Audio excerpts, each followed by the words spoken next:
If you're so smart, translate this. The CEO mocked the janitor, but then she stunned everyone. Before we start the story, write in the comments from which part of the world you're watching today. Have you ever wondered what happens when the quietest person in the room suddenly becomes the key to a company's survival? Claire Dawson was just a cleaner at a failing electronics factory until she accidentally stumbled upon a secret contract that could destroy everything. What began as simple curiosity turns into a dangerous game of power, deceit, and courage. How far are you willing to go to uncover the truth if it means risking your job, your safety, and even your future? Stay tuned because what happens next will shock you. This is a story of resilience that proves that heroes can appear in the most unexpected places. Claire Dawson had once been a bright student, fluent in German for legal translation, and headed toward a bright future. But a cruel twist of fate had thrust her into a shadow she had never dreamed of. Now she was just a cleaning lady at the Sunrise Electronics plant, a failing business in the gray industrial heart of Cleveland, Ohio. On that February morning, an icy wind whistled through the cracked streets, scattering snowflakes like the whispers of forgotten dreams. Claire buttoned her threadbare raincoat tightly and hurried through the snowdrifts, praying she wouldn't be late again. The bus had broken down a few miles from the plant, and Tina Barnes, the stern head of housekeeping, had made it clear, no excuses. Being late was not only undesirable, it was dangerous to her job. The Sunrise Electronics factory was a relic of a bygone era. Its once magnificent facade was crumbling under the weight of decades of neglect, but it still lived on. The factory floor hummed quietly beneath layers of dust and rust. For many, it was just a place to work. For Claire, it was a battlefield. 10 years ago, Claire Dawson walked the sunlit halls of a prestigious university, receiving praise from professors for her unrivaled talent for legal terminology. She remembered Professor Lussenby's words well. Claire, your understanding of complex contracts is exceptional. The world needs your skills. But then came the call that would shatter her world. Her mother's sudden illness, the inexorable progression of rheumatoid arthritis, robbed her of her mobility and independence. School was no longer a priority. The cost of medication and care had drained her savings. Claire traded textbooks for buckets of water and lecture halls for the cold, echoing hallways of the factory. Every time she washed the floor, it was a quiet rebellion against a life Anna Minato had never wanted.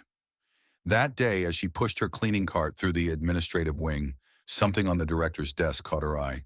A neat stack of documents bearing the seal of a foreign company and text she immediately recognized as German. Claire's heart began to beat faster. Her old skills were awakened, and curiosity pushed her closer. At that moment, the tall figure of Richard Kane, the formidable director of the plant, appeared in the doorway. His gaze slid from the papers to her. A mocking glint gleamed in his eyes. "You think you're clever?" "Yes. Translate for us.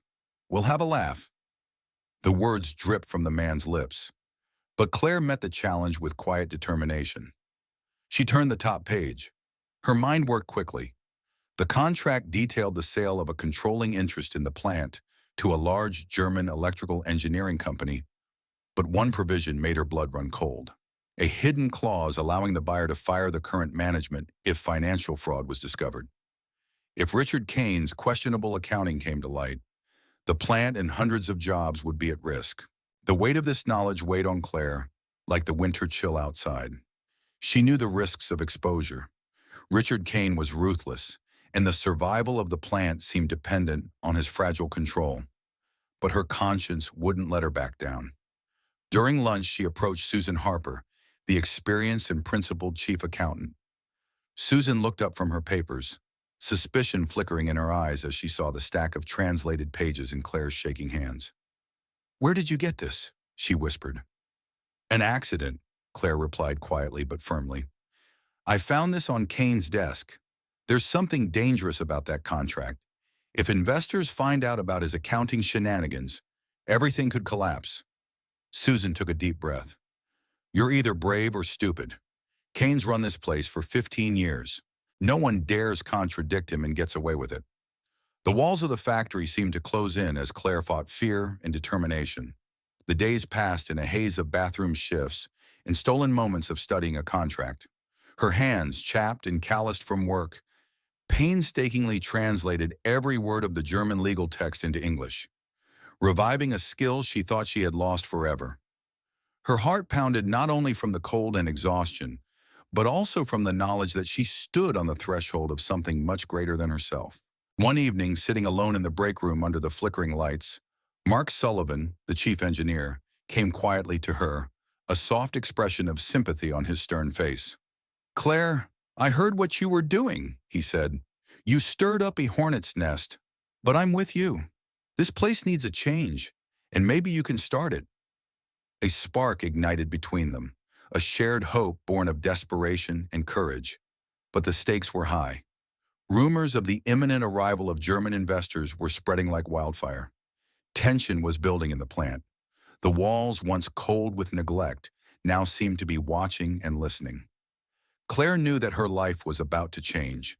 For better or worse, there was no turning back. If you were Claire Dawson, would you risk everything to uncover the truth, even if it meant losing your job and facing powerful enemies? The air inside Sunrise Electronics was filled with restless energy. The imminent arrival of the German investors was more than just a visit, it was a reckoning. Everyone in the plant felt an undercurrent of fear, mixed with a fragile hope. Claire Dawson felt it too. Every step she took down the worn corridors sounded like the drumbeat of fate. The stack of translated documents weighed heavily on her mind and hands. She was no longer just a cleaner. She had become a reluctant keeper of the truth. Her encounter with Richard Kane had shaken the foundations of everything. The CEO's venomous laugh still rang in her ears, but she had also noticed the flicker of uncertainty beneath his brow. She knew he was a cornered man, desperate to hold on to his empire. That day, Susan Harper called Claire into a quiet office, hidden from view. The two women sat across from each other. The dim light cast long shadows. "I checked your translation," Susan whispered, her voice shaking with the gravity of the situation. "This situation is a legal bomb.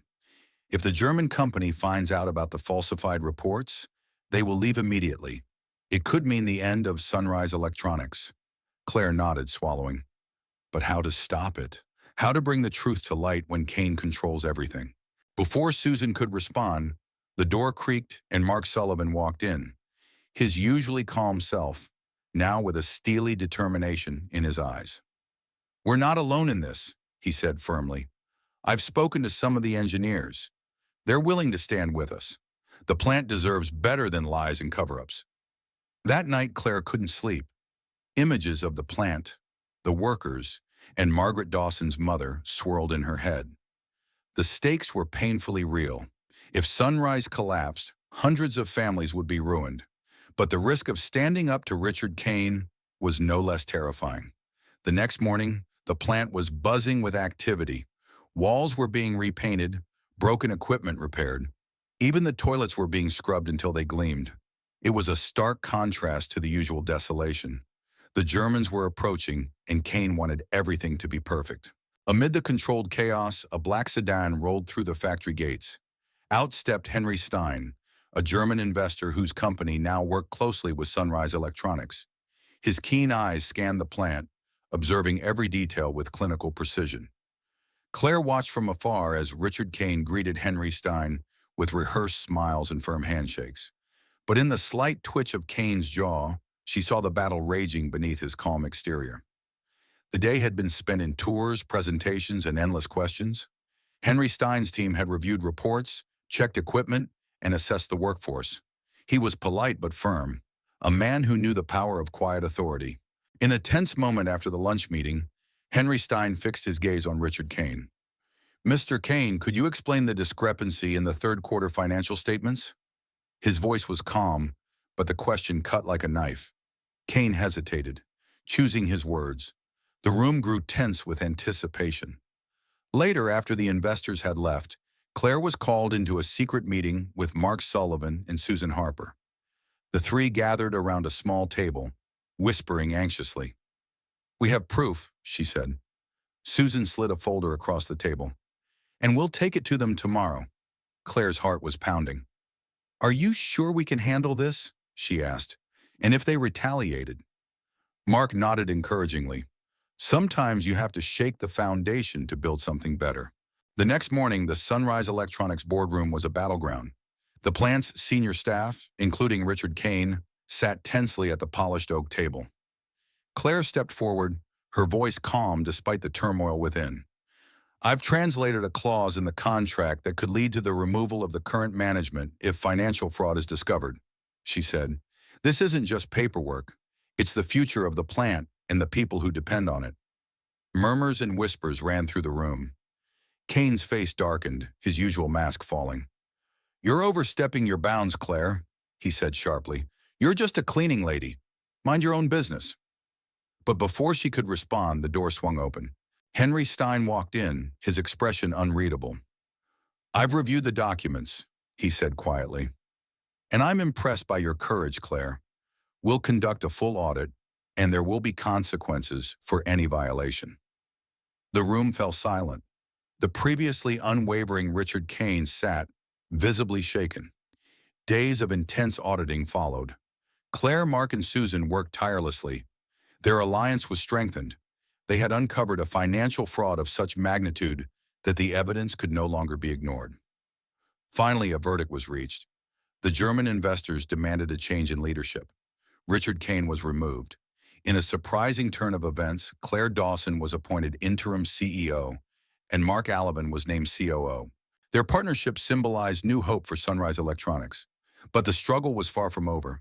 As customers multiplied and suspicious eyes watched, Claire fought not only for the survival of the plant, but for her own legitimacy.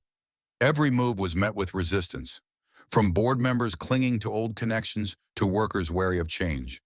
But deep within Claire, a bright fire burned. She was no longer invisible. She was a force to be reckoned with. Thanks for watching. Sorry for the interruption, but we hope you can help us improve our content in the future. If you were Claire Dawson, stepping into a leadership role without traditional authority or experience, how would you overcome the doubts and hostility of those around you? What qualities do you think are most important for a leader in this situation? Share your thoughts. Your advice may inspire someone else who is facing a similar challenge. The morning sun streamed through the tall windows of Sunrise Electronics' newly renovated conference rooms, casting long beams across the resurgent space. The smell of fresh paint mingled with the quiet hum of the machines, the sounds of a factory awakening from a long slumber. Claire Dawson stood at the window. Her gaze took in the bustling shop floor. Workers moved with a renewed sense of purpose. Conversations brought hope instead of despair. The struggle had been fierce. The wounds were deep, but the spirit of Sunrise Electronics was healing. Yet problems still simmered beneath the surface. Trust was fragile, loyalties were torn, and Richard Kane schemed in the shadows. His removal left a power vacuum, but also simmering anger. There were rumors that he was pulling strings behind closed doors, trying to sabotage fragile progress. Whispers of delivery delays and bureaucratic red tape worried even the most stalwart. Claire knew this was the final test. It was not enough to expose corruption. She had to prove she could lead in a storm. Days merged into nights. Meetings lasted until midnight. Mark Sullivan was her rock, calm, pragmatic, and unwavering. Together they resolved every crisis, from the smallest production hiccups to the lofty expectations of German investors. Then one day, a call broke the peace. Customs had held up a critical shipment of components needed to fill a large order. Without them, production would grind to a halt and months of work would be wasted. Claire felt a familiar sinking feeling in her stomach. The old fear of failure was gnawing at her resolve. But this time she was not alone. Determined, she contacted Mark, who immediately put his business contacts to work. Susan Harper carefully checked the paperwork for errors. Meanwhile, Claire turned to Henry Stein, an investor whose faith in the plant became a lifeline. Through tireless phone calls, painstaking paperwork, and negotiations that lasted until the early hours of the morning, the block was removed. The shipment cleared customs. Production resumed. It was a small but significant victory. At the plant, the team gathered to celebrate. Their faces were tired but triumphant. Among them, Claire spotted the soft smile of her mother, Margaret Dawson. The woman who had sacrificed everything now watched her daughter rise. Months had passed. Sunrise Electronics had been transformed. Financial reports were clear and accurate. New contracts had been won. Employee morale had soared. The plant, once a dying relic, had found new life. But these were more than just numbers. They were a community reborn, a testament to courage and integrity. Claire and Mark had become more than colleagues. They had become partners in vision and life. Their shared journey from doubt to determination had created a bond deeper than anyone could have imagined. At the annual shareholder meeting, Henry Stein took the podium. His voice was resonant and warm. A year ago, many doubted the future of Sunrise Electronics. Today, thanks to leadership built on integrity and the unbreakable spirit of its people, we celebrate a new chapter. It is a story of resilience, courage, and hope. Applause rang out across the room, but for Claire, the moment was quiet and profound. She knew there was still a long way to go, but for the first time, she felt ready. Later that evening, alone at the entrance to the factory, Claire looked up at the stars. The cool night air filled her lungs, clearing her mind. She whispered to herself, "This is just the beginning." The lesson from Claire Dawson's journey is powerful and timeless. Courage and integrity can bring change, even from the most unexpected places. Despite enormous odds and the risk of losing everything, Claire chose to stand up for truth and justice, proving that one voice can challenge corruption and inspire an entire community. Her story teaches us that true leadership is not about titles or power, but about accountability, tenacity, and dedication to what is right. She reminds us that even when circumstances seem bleak, a commitment to your values can light the way forward. Most importantly, Claire's experience shows that transformation begins when ordinary people refuse to accept injustice in silence. In a world often ruled by power and fear, her courage is a call to action for us all. Believe in yourself, support each other, and fight for a better future. Change is possible when honesty and heart guide our steps. If this story touched your heart, please leave a comment below to show your support. We would also love to know where you are watching from. Tell us about your country or city. Don't forget to share this story with your friends who need a little inspiration.